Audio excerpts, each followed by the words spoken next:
Take a look at this. 40 million yuan for a house that leaks. It's worse than our old resettlement housing. At least those didn't leak.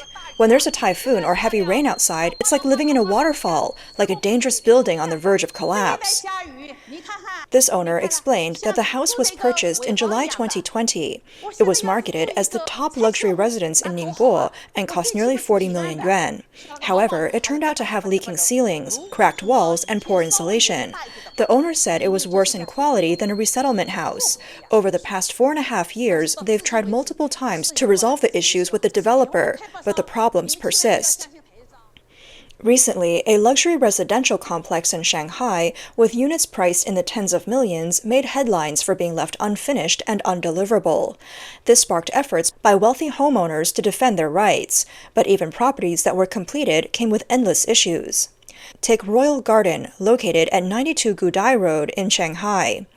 Residents of this high-end neighborhood, where units cost over 10 million yuan, found their expectations shattered. These luxury homes reek of foul odors, forcing residents to light incense just to mask the stench. But what's causing it? According to reports on November 24th, residents stated that the properties were handed over in August 2020. By April this year, the building began to reek of a pervasive foul smell. After thorough investigation, residents discovered the source of the odor: stagnant water caused by sewage leakage in a sealed space between the first floor and the basement. Resident Mr. Tian explained, "There's water leaking into the sealed space within the interlayer." Residents reported the issue to local government authorities. However, Minhang District's housing department responded that the developer should handle the matter. Months dragged on until July. As temperatures rose in summer, the stench forced residents to rely on incense to get through the day. When workers finally entered the sealed interlayer space, what they found was shocking. The space, about 1.5 meters high, housed the building's drainage pipes. 2 temporary drainage ditches were filled with stagnant black water. Shining a flashlight inside revealed tens of thousands of maggots writhing in the sludge, along with traces of human waste emitting a powerful stench. Reports indicate that as early as April, the drainage pipes embedded in load-bearing walls had already started leaking. Developers sent workers to open holes in the walls of the interlayer and installed temporary drainage channels to divert leaking water into makeshift troughs. At the time, homeowners were told that a detailed repair plan still needed further study before it could be finalized. The construction team proposed a solution that involved creating openings in the load-bearing walls of the interlayer, but warned that this posed certain risks, such as potentially compromising the structure and causing the first floor to collapse. As a result, the issue was put on hold. Homeowners waited for months, and while 2 repair plans were introduced in the meantime, nothing had been implemented so far. 7 months have passed, and there's still no progress. The foul-smelling drainage issue persists. Homeowners have urged the developer to implement repairs promptly. The local community committee confirmed the homeowners' accounts, but the proposed repair plans remain unfulfilled. Online comments included, "How did this pass inspection if it didn't meet design standards?" And "Be sensible, just pay some protection fees and you'll get the green light all the way." A recently uploaded video shows that 2 residential compounds in Shanghai's Royal Garden are being rushed to completion by year's end. Workers are seen working at full speed. The units are advertised as high-rise residences with fully furnished, move-in-ready interiors. Another video shot in mid-November highlights shocking quality issues at a residential complex in Shuangfu New area, Chongqing. At connection points between walls, cracks reveal just a single exposed steel bar. The owner said, "This quality isn't acceptable. I went into lifelong debt and spent 1 million yuan on this house. It's heartbreaking. What's the situation? Can any relevant authority step forward to explain?" A blogger from Jingdezhen shared a video expressing reluctance to live in such housing. This is either an engineering problem or a structural issue. This house feels unlivable. There's a pile of rubble below, and cracks extend from the bottom all the way to the top. Steel reinforcements and concrete are exposed. On November 20th, multiple homeowners at the Rongming Guobingfu residential complex in Yan'an City, Shanxi Province, reported ground subsidence affecting buildings 22 and 23, along with varying degrees of wall cracking. Both the developer and government authorities have yet to provide an explanation or solution. On November 26, another blogger shared a video describing the biggest regret of buying a fully furnished property. In the third phase of the Datang Shengshi residential complex in Guangxi, cracks in the walls, hollow flooring, falling ceilings, and loose baseboards were immediately visible, even before the keys were handed over. The blogger commented that the quality seemed like a joke, and complaints about these issues were never resolved. A video featuring retired Tsinghua University professor Sun Liping has recently gone viral online. In it, he criticized the poor quality of construction in China, stating, "What the real estate industry is leaving for future generations in China is not wealth, but garbage." The average lifespan of buildings in China is about 30 years. Let's even give it another 20 years. Think about it. 50 years from now, what we currently see as wealth, these tall skyscrapers, could largely turn into heaps of garbage. And where will all this trash go? This is no joke. A few years ago, a formal academic paper in the United States even studied this, predicting that since most of these buildings in China were constructed around the same time, they will also need to be demolished around the same time. The question is, what will happen to all that waste? Mr. Li, who previously worked at a listed real estate company in Guangdong, stated that the entire Chinese real estate sector is in shambles. Even developers from Hong Kong and Taiwan face the same issues when they enter mainland China. He explained, "The contractors, construction teams, and material suppliers are all based in the mainland. Developers also have to deal with local governments and engage in bribery. Oversight mechanisms in China aren't as effective in Taiwan or Hong Kong, so nearly every industry cuts corners. Foreign companies that bring products into China often see quality decline, and this is especially true for real estate." Recently, several photos and videos circulated online showing a Lamborghini with words spray painted on its body. It read, "Don't buy Xinghe Wan. The property management is garbage." The Lamborghini's owner, Mr. He, is a resident at Xinghe Wan Phase 2 in Shanghai. On his personal social media account, he posted 2 videos detailing his grievances. He alleged that the residential complex suffers from lax security, filthy common areas, unresolved issues with access control systems despite years of complaints, arbitrary maintenance fees, and housing defects such as leaks and peeling ceilings. Mr. He moved in 2018 and began filing repair requests that same year. In 2020, the access control system was replaced, but the same issues persisted.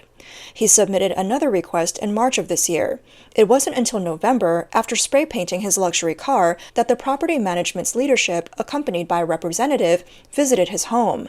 Before that, property management had told him that the repairs were in process. According to reports, the Shanghai Xinghe Wan complex features large units ranging from 185 to 303 square meters, with prices averaging 70 to 85,000 yuan per square meter.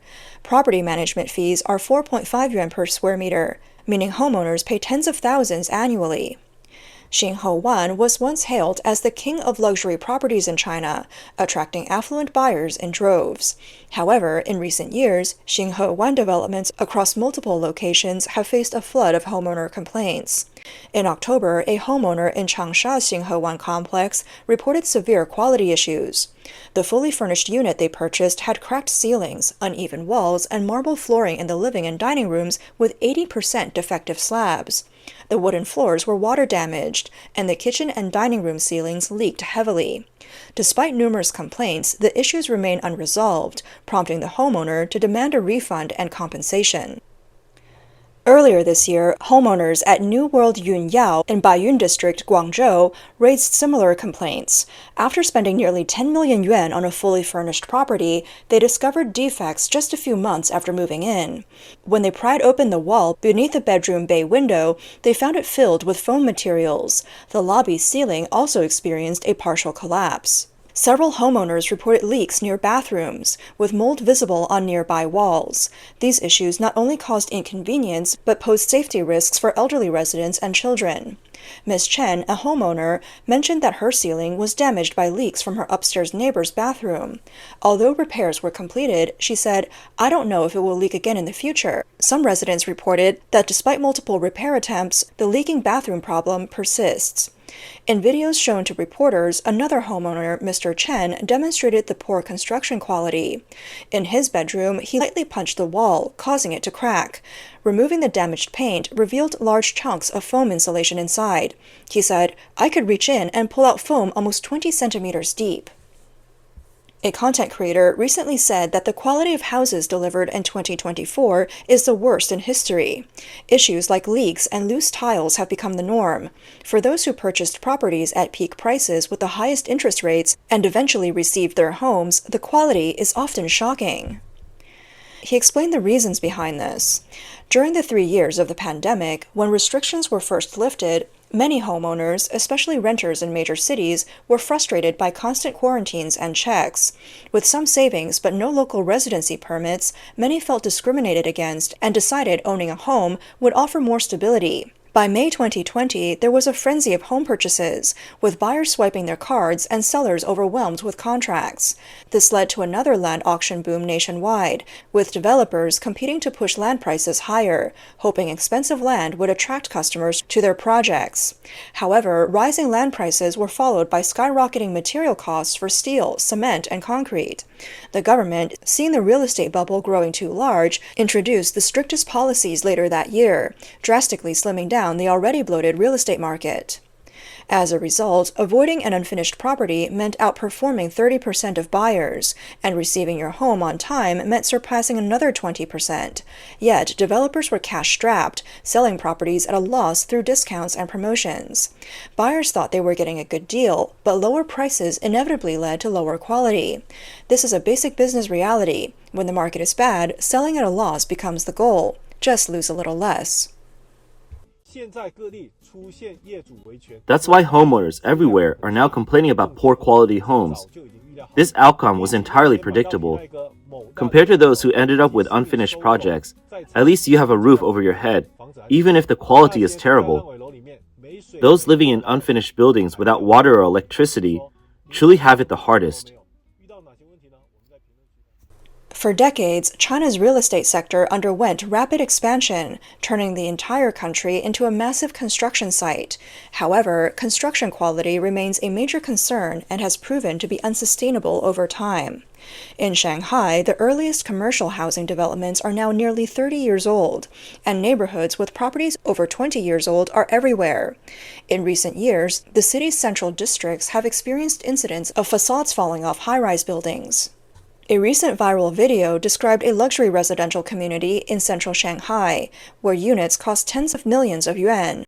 Now 20 years old, the buildings have deteriorating facades, but there isn't enough money for repairs. Older homeowners want simple fixes to save costs, while younger residents prefer comprehensive renovations.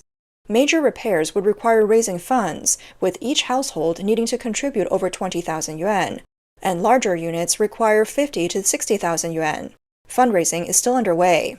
Online commenters questioned, how can a 20-year-old building already feel old? Isn't this a luxury property? Others pointed out that the complex should have earned hundreds of thousands in public revenue over 20 years. Some asked, where did that money go? Others compared it to century-old buildings that remain structurally sound. China's Ministry of Housing and Urban-Rural Development previously revealed that nearly 40% of existing residential areas are old neighborhoods requiring urgent repairs. A report from China Real Estate Finance noted that about 28% of homes nationwide were built before 2000, and the proportion of buildings over 30 years old is expected to surge.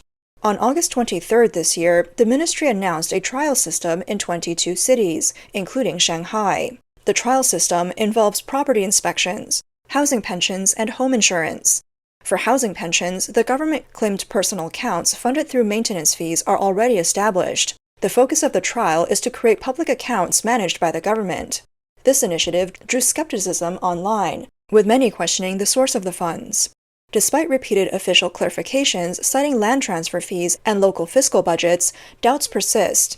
Amid China's economic downturn and the real estate crisis, these funding sources are already severely strained.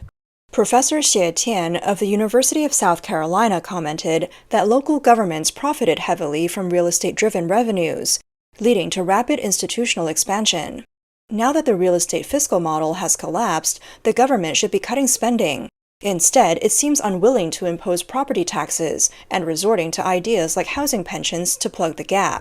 According to a report by Yi Cai, a study from the Shanghai Real Estate Science Research Institute revealed that over the past 20 years, the cumulative balance of national residential maintenance funds has exceeded 1 trillion yuan. Cities such as Shanghai, Beijing, and Hangzhou have each accumulated balances exceeding 10 billion yuan.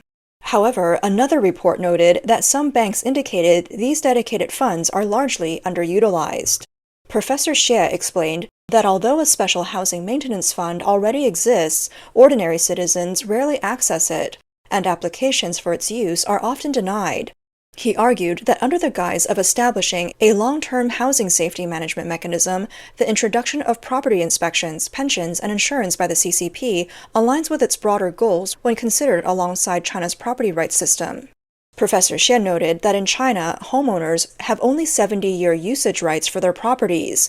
Once the land is reclaimed, the CCP takes back both the land and the buildings. He speculated that the push for a housing pension is intended to ensure the properties remain intact, as the CCP uses citizens' money to preserve assets it may reclaim in the future. Essentially, this represents a land reform. He added, "I don't think their focus is on the 1 trillion yuan maintenance fund. They're eyeing the over 10 trillion yuan in citizen savings in bank accounts. When new homes are sold, it's normal for the government to inspect and guarantee their safety. Once the property is occupied, however, maintenance typically becomes the homeowner's responsibility. By invoking property inspections or insurance premiums, the CCP is launching a new round of wealth extraction."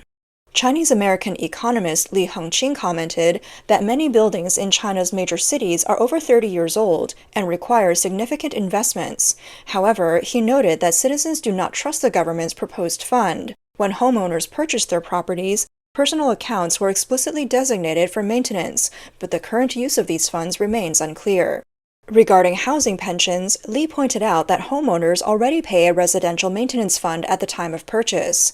He believes that the money has likely been misappropriated by the government during financial shortages. He added that any newly collected housing pensions will likely not be used for repairs or renovations, as a lack of oversight means the funds will likely be diverted elsewhere.